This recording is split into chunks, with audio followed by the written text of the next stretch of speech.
illness. I think the cardinal parts of the illness are what's called post-exertional malaise, where any kind of effort, physical but also mental, makes all of the symptoms worse, typically about 12 to 48 hours afterwards. When you look at the patient perspective, post-exertion malaise is described as a debilitating crash following minimal exertion that can take weeks to recover from.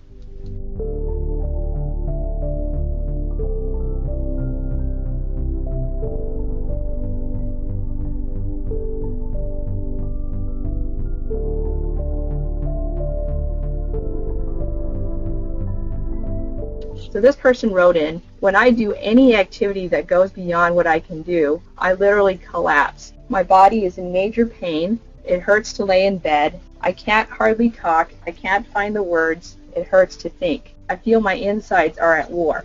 There are days that I just want to cry because I can't take care of myself. I need help.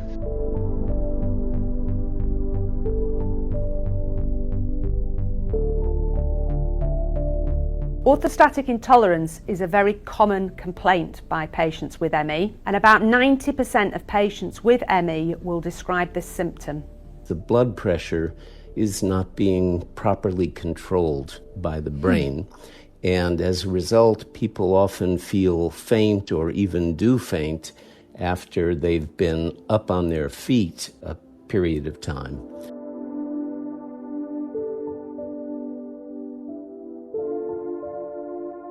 Many of them, but not all, have muscle pain, they may have nerve pain, they may have joint pain. And for some people, the pain aspect of this illness is in actual fact the worst symptom of their entire syndrome. Merrin suffered so badly from pain that she could not get out of bed. Her GP had worked in a hospice for 10 years looking after cancer patients and said that in that job she could not always take away pain, but she could manage it. In Merrin's case, the GP said that her pain was unmanageable. And although Merrin was on diamorphine and ketamine, she was still in pain.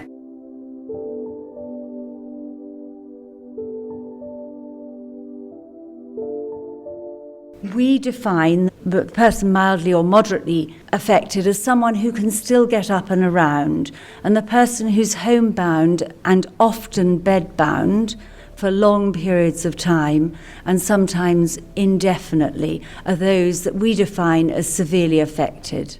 And research that we've done at the Biobank have confirmed that people with ME are actually more functionally impaired than people with multiple sclerosis or somebody who's undergoing quite a lot of treatment for cancer.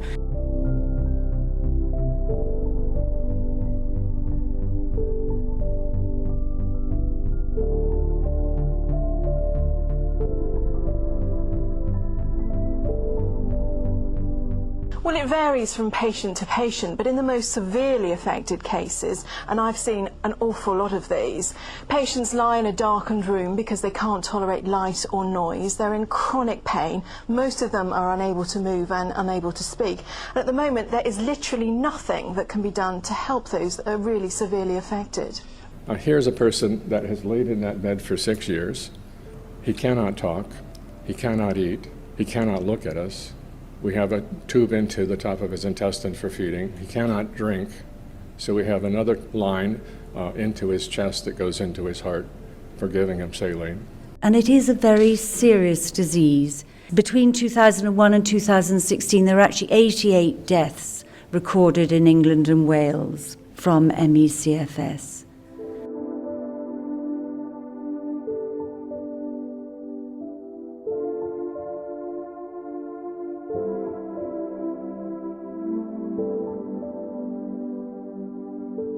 And this is a worsening of illness under almost any type of stressor. Physical, cognitive, emotional stressors can all trigger relapse with this illness. The duration of the effect can be days, weeks, months, and sometimes forever. So sometimes people do not recover.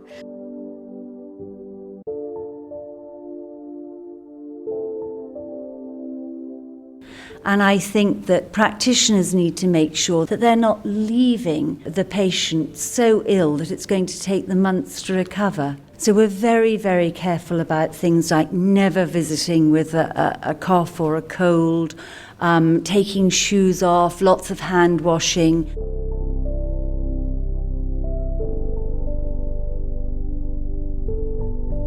These people are really generally off the radar. They're lying often in bed or in a darkened room, and they really have little contact with the outside world. And they're not in touch with the medical profession. They've just lost touch with doctors. We're not managing this illness in that group effectively at all. And I'm often giving advice to people confined to bed at home, haven't seen a doctor for 5 years because the GP refuses to do home visits. They just don't exist.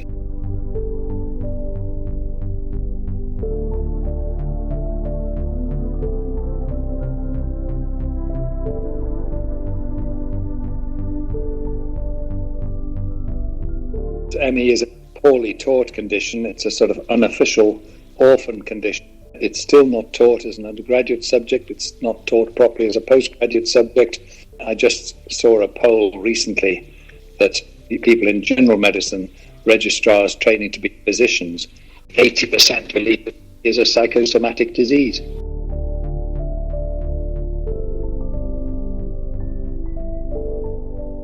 Some patients with very severe ME can have problems swallowing and tolerating food. This can cause malnutrition and significant weight loss. Doctors generally have little understanding of ME and often mistake this for an eating disorder or a psychological problem. Many of these patients require early intervention with tube feeding, but this is often delayed until it becomes life-threatening.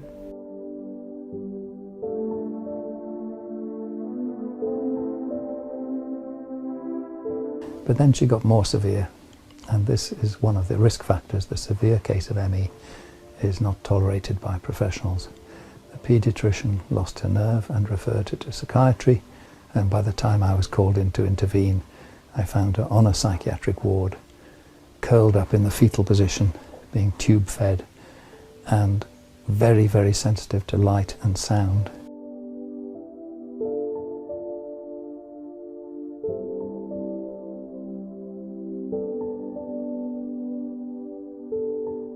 The paediatrician said it cannot be ME because ME does not last longer than 6 months. And they diagnosed them as what used to be called Munchausen syndrome by proxy and is now called factitious and induced illness. Now, we all know Munchausen syndrome by proxy is real, but it is very, very rare. And now we are having 1 case a month accused of FII by the doctors and social workers. It's crazy.